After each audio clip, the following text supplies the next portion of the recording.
2014 रजत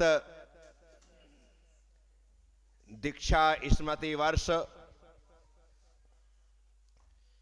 25 दिवसीय महाआयोजन। प्रथम चरण जिसमें 10 दिवसीय कार्यक्रम थे, फ्रीगंज में सानंद संपन्न हुए और अब बारी है तपोभूमि में 15 दिवसीय कार्यक्रम। बारी भी कह सकते हैं और तैयारी भी कह सकते हैं, परंतु कार्यक्रम के बीच में तपोभूमि जाना तो फ्रीगंज अर्थात उज्जैन और तपोभूमि को जोड़ने के लिए एक जोरदार कार्यक्रम की जरूरत थी। और जोरदार कार्यक्रम यह था कि उज्जैनी के इतिहास की दिगंबर जैन समाज द्वारा आयोजित सबसे विशाल विराट दिव्य दीक्षा कलश यात्रा 1008 महिलाएं एक सी पोशाक में कलशों को अपने माथे पर लेकर के चलेंगी, जिसमें एक एक महिला 100 महिलाओं का नेतृत्व करेगी। हमने ऐसे ग्रुप बनाए थे। एक प्रमुख कलश को लेकर के चलने वाली मुख्य महिला थी, उसकी ड्रेसअप अलग थी, और उसके साथ फिर दो की पंक्ति में चलने वाली 50 महिलाएं अर्थात 100, दो हो गए 100। ऐसे करके 108 महिलाएं उमंगल कलश लेकर, परंतु तपोभूमि तक पैदल नहीं चलना है। 10 किलोमीटर मजाक है क्या? सिर्फ फ्रीगंज में एक राउंड लगा करके प्रियदर्शनी चौराहा से आगे बढ़ते हुए वहां तक की वह यात्रा थी। उसके बाद सभी महिलाओं को बसों में बिठा करके तपोभूमि तक ले जाना था। 8 बजे से वह यात्रा थी। मंदिर में सुबह 6 बजे से ही चहल पहल, क्योंकि साड़ियां तो हम पहले दे चुके थे, सिर्फ कलश वहीं से देने का हमने निश्चय किया था। सिर्फ इसलिए कि पता लगा कि लोग कलश लेके घर में बैठ गई, नहीं आई तो क्या कर लेंगे। कम से कम दूसरी आने वाली महिलाओं को तो कलश दिए जा सकते हैं, साड़ियां कोई बात नहीं, ले लो।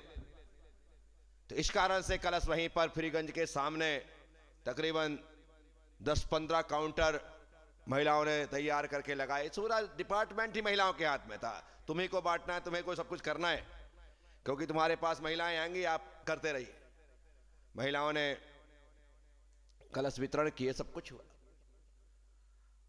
हकीकत में अपने आप में वह स्वर्णिम घट यात्रा कलश यात्रा थी जो दिगंबर जैन समाज के द्वारा उज्जैनी में निकाली गई। और उसके बाद जब वो सभी महिलाएं तपोभूमि पहुंची तो पूरा तपोभूमि महिलाओं की वजह से, केसरिया साड़ी की वजह से पूरा केसरिया हो चुका था। जहां देखो सभी एक रूप में केसरिया परिधान में वहां पर उपस्थित थी। बहुत ही शानदार घट यात्रा हुई। बस घट यात्रा का ही कार्यक्रम था आज, क्योंकि हमें पता था कि 8 बजे का समय है, सब कुछ समायोजन होने में, महिलाओं का इकट्ठा होने में, कलश वितरण करने में, शोभा यात्रा घट यात्रा प्रारंभ होने में 1 घंटा तो विलंब होगा ही, और वही हुआ। लेकिन बहुत ही अच्छी तरीके से वह घट यात्रा निकली। महिलाएं वहां पहुंची, वहां जाकर के आशीर्वाद और भोजन के साथ कार्यक्रम समाप्त हो गया। उसके बाद दूसरे दिन 25वें दीक्षा दिवस पर 25 परिवारों के द्वारा 25 ध्वजारोहण होने थे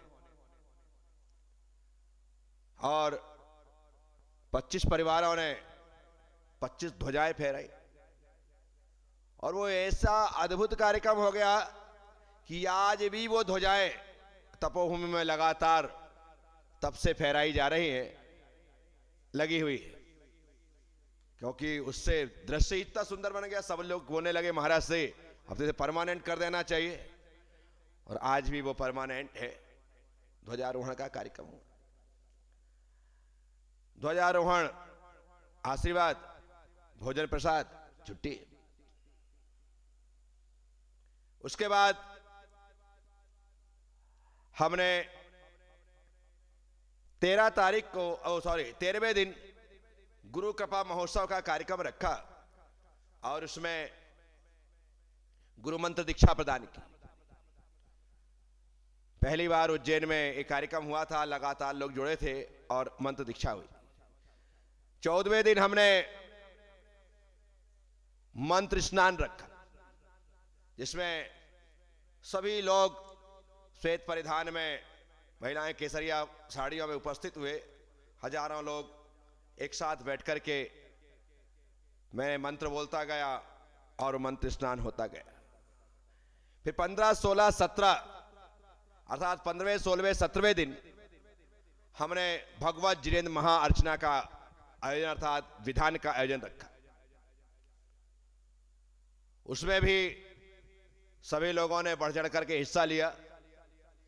सभी प्रकार के पात्रों का उसमें निर्धारण किया गया और 3 दिन तक बहुत ही अच्छी तरीके से वहां पर विधान संपन्न हुआ। 18 तारीख को तारीख के हिसाब से मेरा दीक्षा दिवस, और दीक्षा दिवस है तो आज दीक्षा दिवस का तारीख के अनुसार एक कार्यक्रम हुआ, जिसमें लोगों ने गुणानुवाद करते हुए गुरु भक्ति की। 19वें दिन वैश्य सम्मेलन रखा, अर्थात जितने भी सवर्ण लोग हैं, जो व्यापारी लोग, उसमें जैन, माहेश्वरी, चित्तौड़ा, अग्रवाल, जितने भी लोग थे, और वो भी अनेक ही अलग ही प्रकार की उपस्थिति उस कार्यक्रम में। पहली बार इस प्रकार से वह कि सभी वैश्य लोग, व्यापारी लोग इकट्ठे हों, और सब इकट्ठे हुए, सभी ने अपनी अपनी बात रखी व्यापार के संबंध में। मैंने भी अपनी बात रखी थी, और लोगों को किस प्रकार से व्यापार करना चाहिए, क्या होना चाहिए, इसमें पूरा व्यापार से ही संबंधित कार्यक्रम था और वैश्यों की बड़ी बात थी। 20वें दिन एक कार्यक्रम था जिसका नाम था माई लाइफ हैप्पी लाइफ। मेरी जो जिंदगी है बड़ी खुश मिजाज, और जैसी ये जिंदगी है वैसे ही सबकी जिंदगी होनी चाहिए। देखो, दुख आते नहीं है, दुख हम बुलाते हैं। बुलाने पर कौन नहीं आता है? कौन नहीं आता? जब बिना बुलाए आ जाते तो फिर तो बुलाने पे कौन नहीं आएगा। तो जो दुख है आते नहीं, उन्हें हम बुलाते हैं, रास्ते चलते उठा लाते हैं। अरे जिससे कोई लेना देना नहीं है, पर हमारी आदत उठाने की है, तो उठा लाए 4-6 दुख और फिर फोड़ रहे उन पे अपना सिर। ऐसा करते हैं। मैं कहता नहीं, सबसे पहले तो व्यक्ति को भूलने की आदत डालना चाहिए। क्या सुखी रहना है तो भुलक्कड़ बनो। यहां किसी ने कहा भूल जाओ, अब तुम्हारे साथ क्या है कि गड़े मुर्दे उखाड़ने की आदत है। किसी ने 2 साल पहले, 10 साल पहले, 20 साल पहले कुछ कहा, ये वही है। अरे कहाँ यार, दिमाग लगा, बात यही, रात गई बात गई, काम खत्म। ये होना चाहिए। तो आदमी को सुखी रहना है ना, तो भुलक्कड़ हो जाना चाहिए। कोई कुछ भी कहे, जितना ज्यादा आप भूल सको उतना अच्छा है। लोगों का काम है कहना। लोग कहेंगे, तुम कहां तक लोड लेते रहोगे, कहां तक लोड।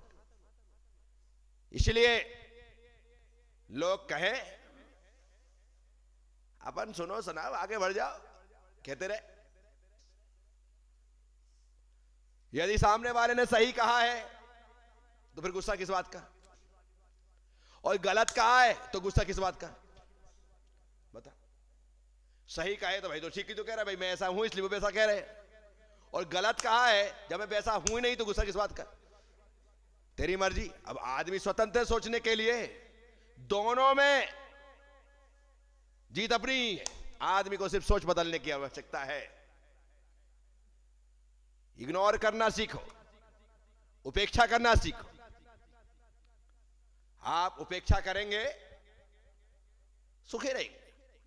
कोई मतलब नहीं है सुबह से शाम तक काम कम है क्या जो अपन दूसरों की बातों पर ध्यान दें। कोई काम कम है क्या। अरे इतने काम है साहब। सुबह से मुझे 4 बजे उठना है, उठने के पश्चात प्रतिक्रमण करना है, स्वाध्याय करना है, प्रतिक्रमण करना है, सामायिक करना है, बाहर आकर मांगलिक पाठ करना है, फिर इनको पढ़ाना लिखाना है, उसके बाद जंगल जाना है, दर्शन करना है, अभिषेक करवाना है, ये सब शांतिधारा करवाना है, उसके बाद आके फिर क्लास लगाना, फिर आहार करना, फिर आकर के तुमको प्रसाद बांटना है, फिर आकर के सामायिक करना है, फिर दोपहर में फिर चालू तत्व चर्चा, उसके बाद प्रतिक्रमण करना है, फिर एक बार राउंड लगा करके आना है, फिर सामायिक करना है, फिर पाठ करवाने भागना है, वहां आकर के फिर कथा सुनाना है। हो गया टाइम, बाहर जाकर स्वाध्याय करो, डायरी लिखो, सो जाओ। अब तुम कहोगे हमें याद करो, हमारी बातों को धोजो। दिमाग खराब है। इतना टाइम नहीं है बिरबल भैया कि मैं तुम्हारी बातों को लेकर के बैठे बैठे सोचता रहूं। तो फिर तो हो गया काम। ये फिर पेट आगे से नहीं निकलेगा, फिर पीछे से कुछ निकलेगा। कुबड़ निकल जाए, ये नहीं हो सकता है। बस तरह मस्ती में प्रभाव ना हो, बस्ती में ऐसे बिंदास चलेगा क्या, ऐसा नहीं लगेगा। अरे वो तो आपके लिए ऐसा कह रहा है, कहने उसकी मर्जी, कह भाई। वो ऐसा कह रहा है, वो वैसा कह रहा है, अब मैं उसी में दिमाग लगाऊं। अब उसने सही कहा कि नहीं कहा, उसने कहा कि नहीं कहा, या सामने वाला जबरदस्ती हमको भिड़ा रहा है, लड़ा रहा है। अरे भैया, इतना time, my life happy life, अपनी जिंदगी आने से भरी पूरी, रत्ती भर टेंशन लेने का नहीं। कौन आ रहा है, कौन नहीं आ रहा है। अब इसमें अपन दिवस हिसाब किताब लगाते हैं तो माला कब फेरेंगे। अरे आज तो त्रिशलाइच नहीं, आज 3 दिन हो गए अभी तक नहीं आई। अब भाई उसके घर में भी समस्या होगी, हो सकता है कहीं इंदौर गई होगी, बेटे बहू के पास गई होगी, कोई काम आ गया होगा। अब अपन उसी में आज क्यों नहीं आई। अब लोग इसी में लगे हैं? अरे आज मैं आहार लेने के लिए गया, उसने तो मुझे देख लिया, देख करके यूं टर्न मार के चलेगी, लेकिन आहार देने नहीं आई। अरे अच्छा है नहीं आई तो कम से कम एक की कमी तो रही, शांति से आहार तो गए। बोलो, टेंशन लेने का, माई लाइफ हैप्पी लाइफ, जिंदगी बिंदास जियो, कोई टेंशन नहीं।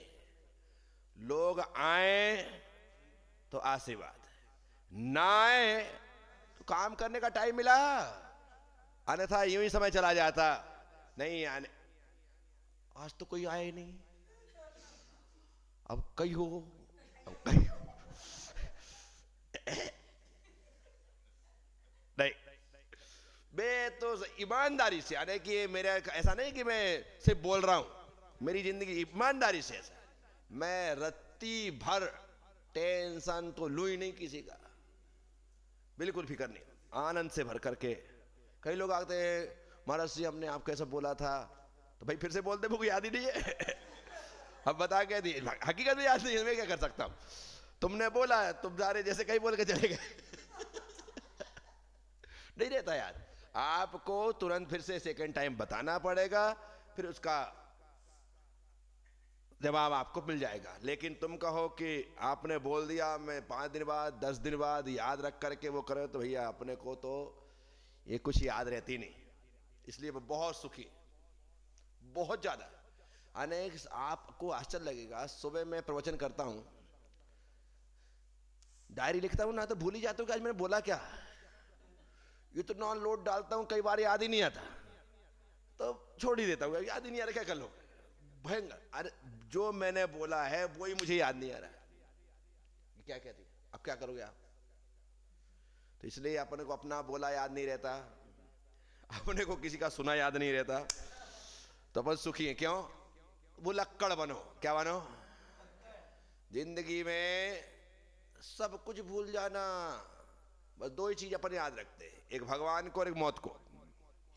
क्या? भगवान को और भगवान को याद रखो और मौत को याद रखो। जो आने वाली है, जो उसको नहीं बोलने का, जो आगे गए गए उनसे क्या लेना। जो आने वाली है उसका तैयारी करना पड़ेगा, उसका स्वागत करना पड़ेगा भाई, उसका याद रखो। और भगवान को याद रखो, क्योंकि भगवान को याद रखेंगे तो वो कुछ नहीं करेगी। क्या? वो कुछ नहीं करने वाली। वो आ जाए, अरे बाप रे भगवान को जप रहा है, तो बेचारी वो भी कहे कि कन्नी काटो, यहाँ निकल जाओ चुपचाप। ये आदमी भगवान के साथ है और उनके साथ है जिनने मुझे मार डाला, मृत्युंजय। क्या हो गया? भगवान जिनने मेरे ही काम निपटा दिया है, मृत्युंजय बन गए हैं, और उनके साथ है, तो कहीं ये भी ना निपटा दे। तो इसलिए 2 चीज याद रखने का, भगवान को और मौत को। और कुछ याद नहीं रखने, बाकी सब भूल जाओ, कुछ भी याद नहीं। My life is happy life. अपनी जिंदगी तो आनंद से भरी पूरी है, और मैं सबसे कहता हूं बस ऐसे ही जियो, तो तुम्हारे पास जीने का आनंद होगा, आनंद का भंडार होगा, खजाना। जबरदस्ती लोग दुखी हैं, 99.99% लोग जबरदस्ती दुखी। वो 0.01% लोग वाकई में कारण से दुखी हैं, लेकिन बाकी तो अकारण ही दुखी, बिना मतलब के। वो ऐसा है, वो वैसा है, तो उसका टेंशन उसको, भाई तू काय के लिए ले रहा है? नहीं होता क्या? हम दूसरों के बारे में ही, मैं हमेशा कहता हूं, आई और यू मिलकर के हमेशा ही सी इट की बात करते। क्या? आई और यू मिलकर के हमेशा ही सी इट की बात करते, अर्थात मैं मतलब आई, यू मतलब तुम, अपन दोनों मिल जाएंगे ना, तो तीसरे की बात करें। अपनी तो करते नहीं है कि तू कैसा है, क्या है, कोई बात ही नहीं है। हाय हेलो किया, चल लग जा दूसरे के धंधे में, और घंटे भर 2 घंटे साहब उसी में लगे। ही शी इट किस में लगे? वो ऐसी है, वो वैसी है, तुझे पता नहीं। अरे बाप रे बाप,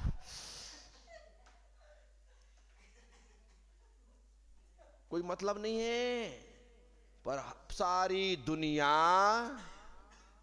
सब इसी में लगे। इसीलिए इंग्लिश का नियम है, आई और यू के साथ जब वर्ब का प्रयोग होता है तो उसमें एस नहीं लगता, उसमें एस ई एस नहीं लगता। लेकिन ही सिट और ही सी इट के साथ जब भी वर्ब लगेगा तो उसमें एस एस लगता है। और ये मैंने कहा ये काम अच्छा है। और एस का मतलब होता है गधा। एस का मतलब क्या होता है? यू और आई खुद को गधा नहीं कहेगा, आई यू को गधा नहीं कहेगा, यू आई को गधा नहीं कहेगा, तो किसको कहेगा? दोनों मिलकर तीसरे को गधा कहेगा। क्या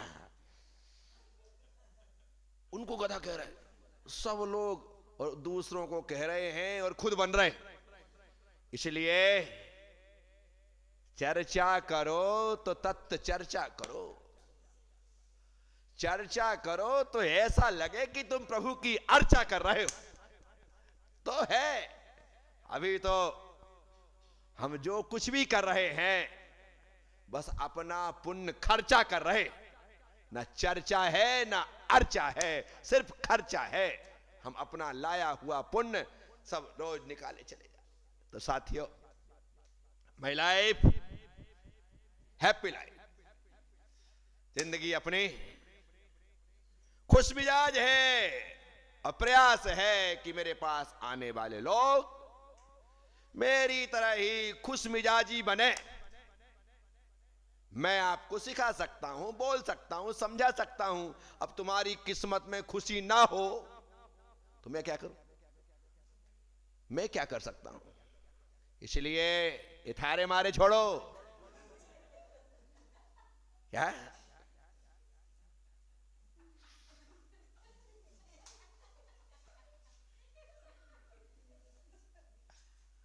ये जरूरत है इसकी? तुम क्या सोचते हो? आज तुम दूसरे के बारे में बात कर रहे हो तो दूसरे तुम्हारे बारे में नहीं करेंगे। अरे जब तुम्हारी दृष्टि में सामने वाला दूध का दूल्हा नहीं है तो सामने वाली की दृष्टि में तू भी दूध का दूल्हा नहीं है, है? यदि तू उसे गधा कह सकता है तो तैयार रहे, वो भी तुझे वही कहेगा। इसलिए माय लाइफ हैप्पी लाइफ, बड़े आनंद की जिंदगी। एक तो अपन रोते नहीं, और रोते हैं तो सिर्फ प्रेम में, इसके अलावा दूसरा काम ही नहीं। वह प्रेम में तुम्हारी हमारी प्रेम में नहीं। तुम्हारा अपना रिश्ता कितना है? जब तक मैं यहां पर हूं तब तक, जावर निकल जाओ तो बस गायब, दिखाई नहीं दो तुम जावर में। यहां सुबह शाम छोड़ो नहीं, वहां पर जा जाओ तो मेरी तरफ मुंह मोड़ो नहीं।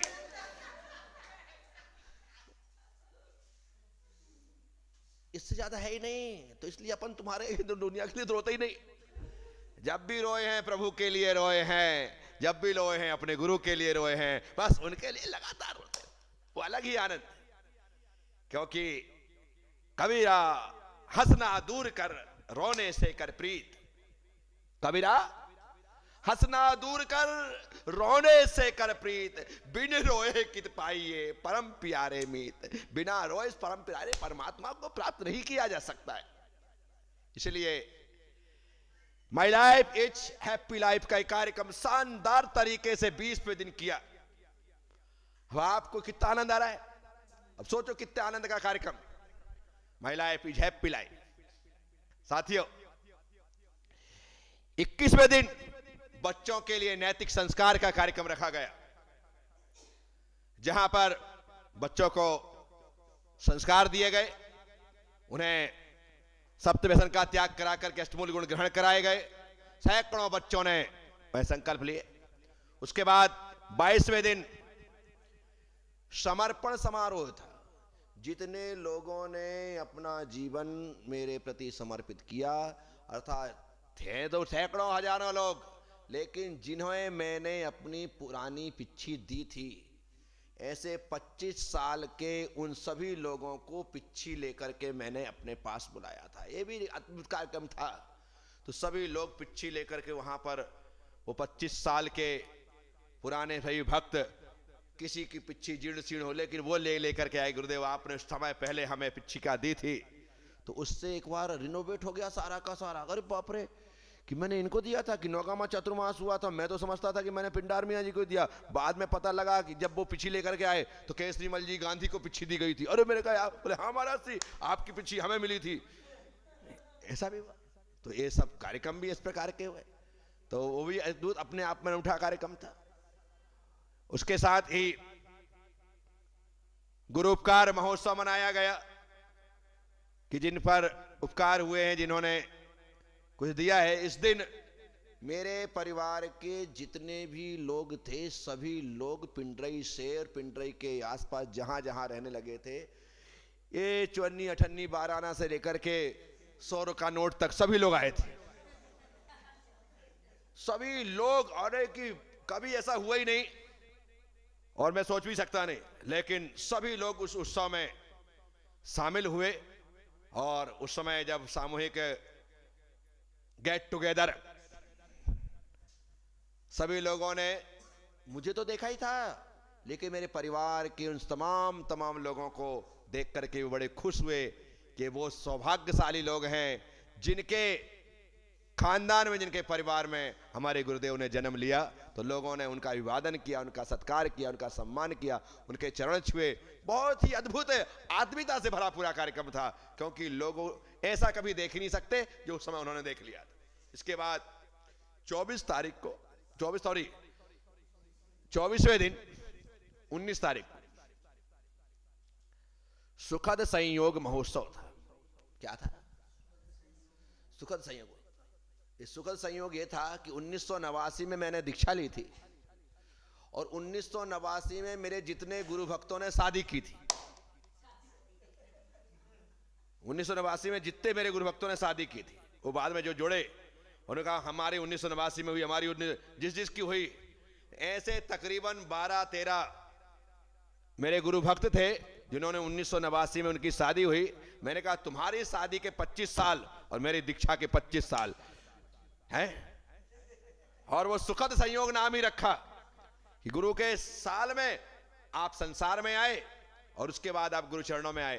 तो वहां पर बैठ करके वो भी अद्भुत अनूठा अलग प्रकार का कार्यक्रम था और सुखद संयोग ही था ये।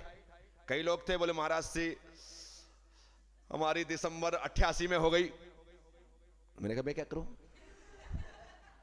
1 महीने का ही तो अंतर है, लास्ट वही हुई तुम्हारा सी 14 दिसंबर की है, 88 में 15 दिन का अंतर है, आ जाए क्या? मैंने कहा नहीं 88 है ना, चाहिए 89।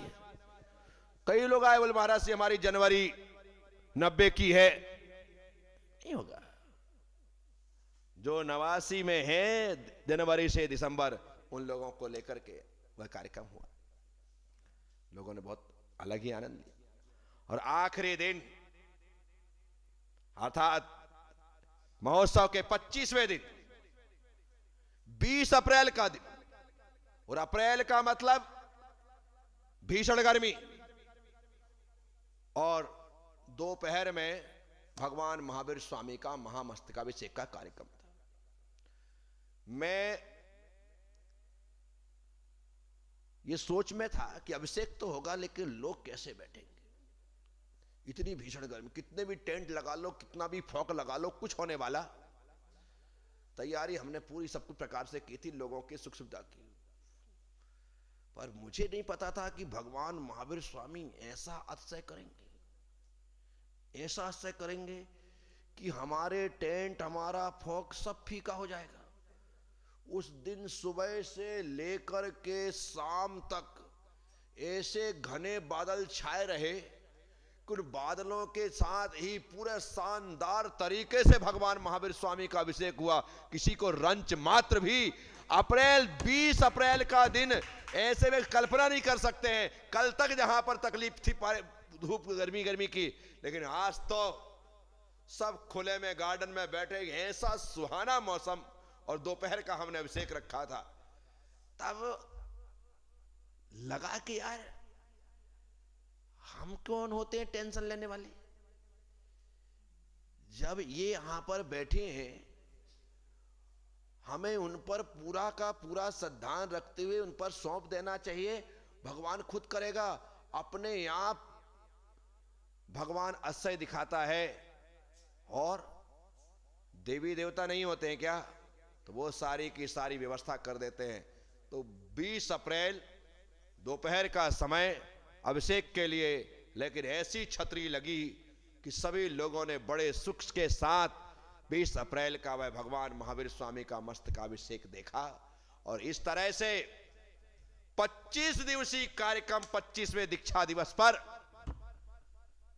एक स्वर्णिम इतिहास लिखते हुए सानंद संपन्न हुआ। इस तरह से मैंने आपको 25 दिन में कैसे क्या गुजरा है उसका संक्षिप्त में आपको बताया है। यदि पूरा का पूरा बताया जाए तो हर दिन का एक दस्तावेज तैयार हो, लेकिन जो लोग उसके चश्मदी गवाह थे, जो लोग उसमें सम्मिलित हुए हैं, वो जानते हैं कि किस प्रकार के आयोजन उस समय हुए। इस तरह से आज यह पूरा का पूरा चित्रण मैंने आपके समक्ष किया है। ओम नमः, सबसे क्षमा, सबको क्षमा। जय गुरुदेव, जय महावीर।